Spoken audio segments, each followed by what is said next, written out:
You're listening to Media Monitor, where we break down what's happening in the media and the advertising industry and tell you what it actually means. Sean, I think we learned something this week, which I'm excited about. We learned that despite our initial thought, we might have a little more in common. Ever so slightly. I would say it actually is now starting to look like a Venn diagram as opposed to just two circles. I would agree with that. But Yeah. Our younger selves were both very interested in government. We both Super into it. belonged to youth in government, and you, as you tend to do, took it much farther than I did because you go all in. I kind of, skim the surface and dabble. Yeah, I would say maybe less all in and more just like there's no off switch. I'm either in it or I'm not. And so I was in it, and it was like I was practically cosplaying being in the U.S. government at that point. Suits and everything. I love it. And I think it was a really good foundation for our topic this week, which is what, Sean? Jobs. Who doesn't love talking about jobs, jolts, Fred, economic stuff? It's everything that you would want to listen to in terms of a podcast format. Like, who doesn't love talking very granular numbers and math where you're just listening? And I guess think watching. You're probably going to have to explain some of those references. Maybe we'll get into it in a little bit. But Absolutely.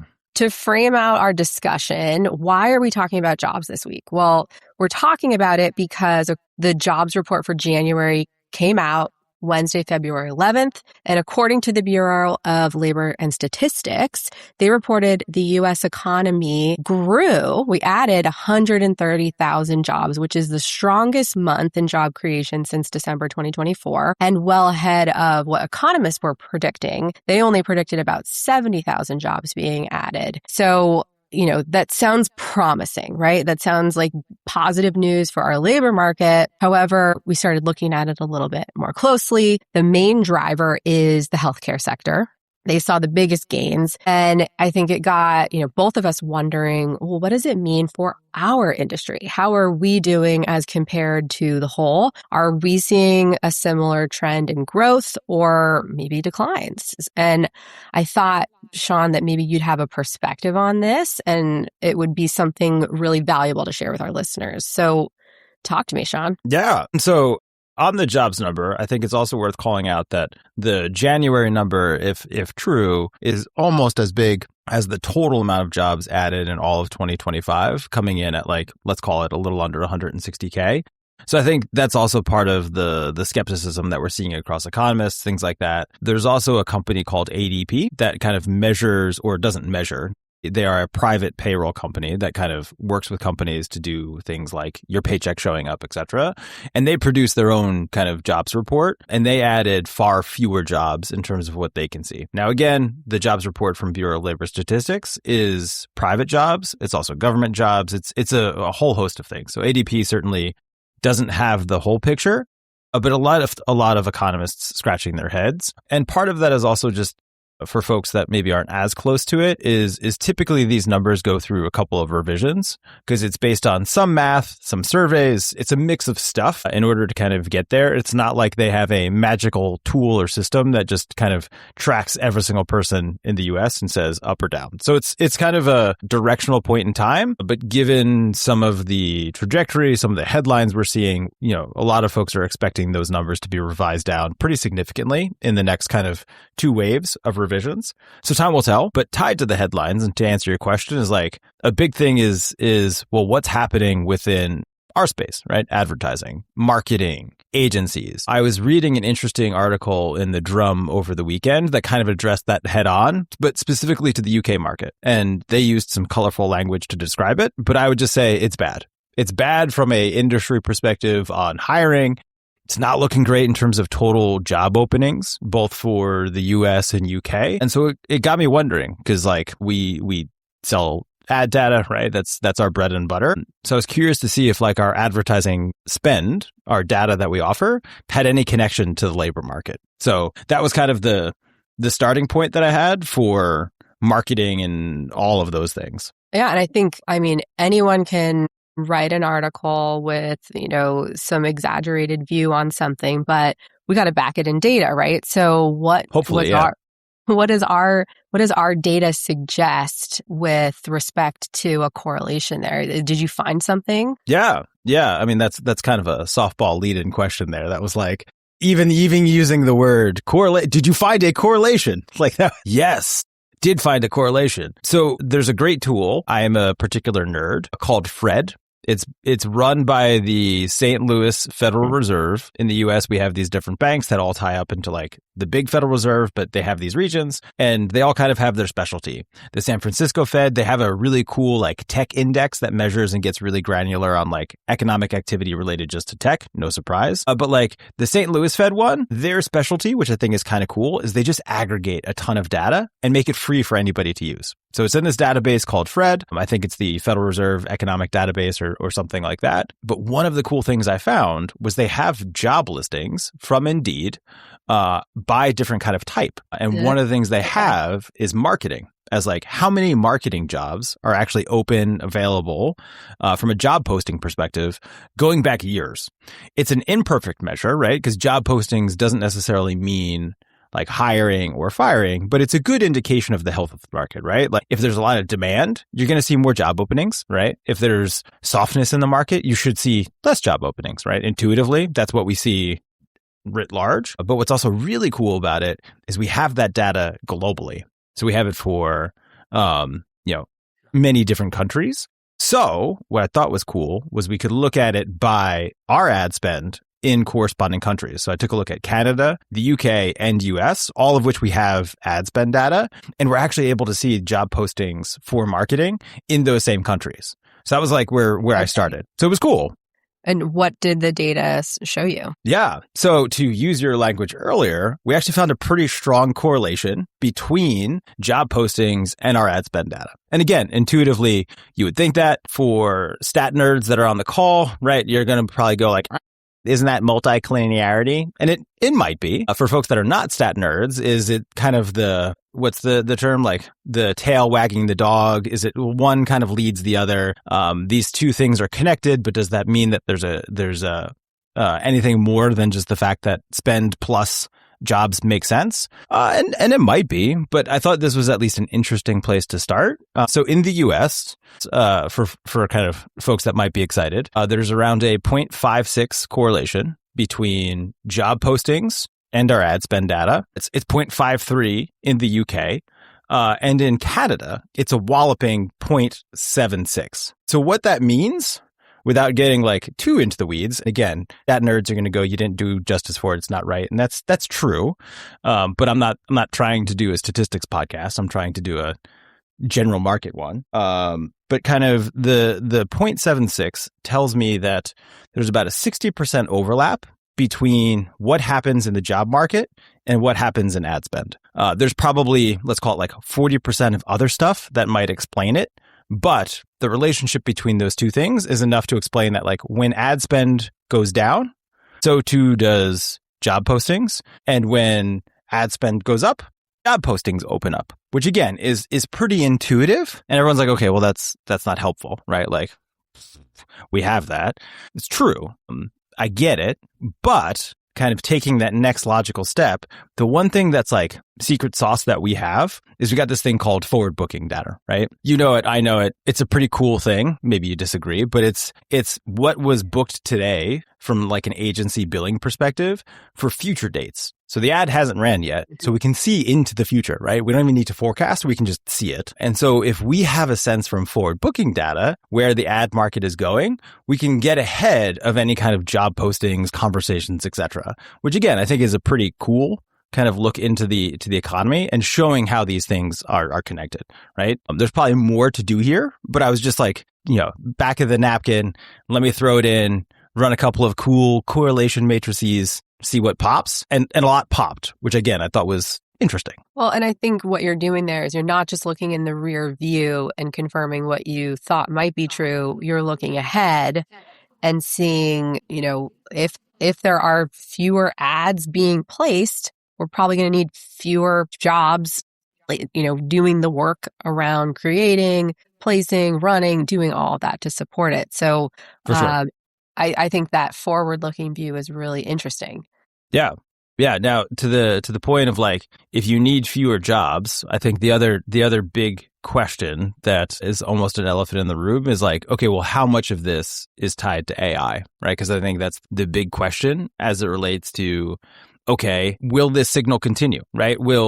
If AI is replacing all of these jobs, will there still be a correlation in the future if we're still getting output, right? And there's still some sort of like bot clanker producing an ad for you, placing an ad for you, buying an ad for you? Does it help? So I think that's like a big question that certainly needs answering. I have some thoughts on it, but that's kind of the big what happens in the next 18 months kind of vibe. Yeah, I think the term that I'm hearing is the term takeoff. So everyone's talking about when AI is, everyone knows that AI is going to replace some jobs and some tasks, right? To the extent that it can be done wholly unmanaged, I think people are skeptical of that. So there still needs to be some sort of supervisory role over this AI function. But right now, I think like most companies are in a phase where they're testing it, they're learning, they're trying to figure it out. They haven't done it. And so that term takeoff is that inflection point of when we move from talking about it to it being really, really real. And my thought on this is there's probably going to be new and different jobs that emerge as a result of that supervisory role. And, this past couple weeks has been really interesting in San Francisco, the epicenter of SaaS, right? The software as a service companies. A lot of them were born here and they had a tough couple weeks. There's a lot of misses in earnings and there's just questions around the future, right? If you can just go into one of these tools and build something that replaces a tool that you've been paying hundreds of thousands of dollars for many seats, like what does this mean? When are we going to move into a new phase? So I don't have an answer yet, but I think something is coming. What do you feel? Yeah, I think it's fair to say that I also don't have an answer, but I'm probably more on the realm of like, dig into the data. What is it showing?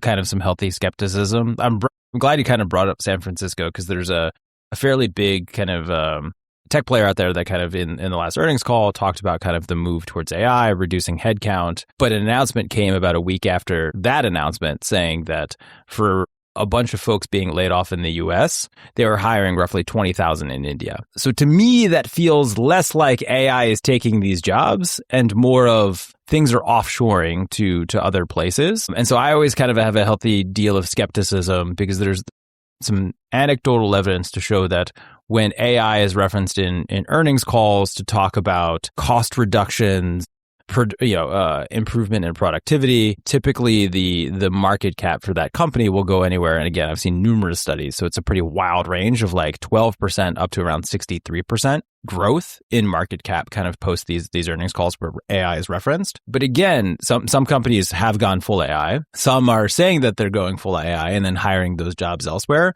So to your point on the inflection of like, are we there? I don't even think we're close to being there.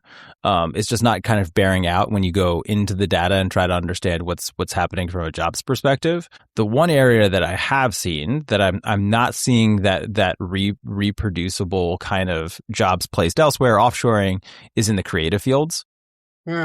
Maybe a longer term, there might be some kind of coming back to it. But I've seen a lot of statistics to kind of show that creative jobs in particular within kind of our industry are taking a pretty big hit. And for, everybody that's leaving or job cuts, they're not being replaced. And part of my thinking is like, to your earlier point, if I can kind of crank something out in software, like why do I need to pay a bigger company to do it? What I'm guessing is that those are great as like prototypes, maybe kind of like for smaller scale stuff, it works. But when you start getting into the complexities of like managing, billions of lines of data, multiple different data sources coming at different times, the complexity, every day kind of running software companies, my guess is that AI alone only gets you so far. Whereas for creative, if I just do a quick like, hey, I just need like a static image and I can throw a caption on it and now I can kind of place that ad on Instagram. If it works, great. I've done it. It's done. can do it on the cheap. If it doesn't work, I pull the campaign, right? I can go on Instagram, I can change my flighting, I can change my frequency, I can kind of see whether or not it's working, and I can move around stuff pretty quick. And so there's a real risk there for things like display or maybe some like short form video kind of advertising, where there's a reality that I maybe used to go to a person that would do most of that for me, maybe a freelancer, maybe somebody within my company, but maybe I could just kind of log in, type out a prompt and have that thing done in, 5 minutes kind of vibe. Yep. There's a real risk there because we're already seeing the ways that AI can kind of do that decent. I wouldn't say it's good. It's definitely not as good as like a human getting in there. But like if you're a small company, you literally just need people to know that you sell widgets. That might be enough, right? So we are seeing some evidence there on kind of some of the job churns for sure. Yeah. I think, I might counter you a little on that because I go back for it. To why. Got to make it interesting for the audience.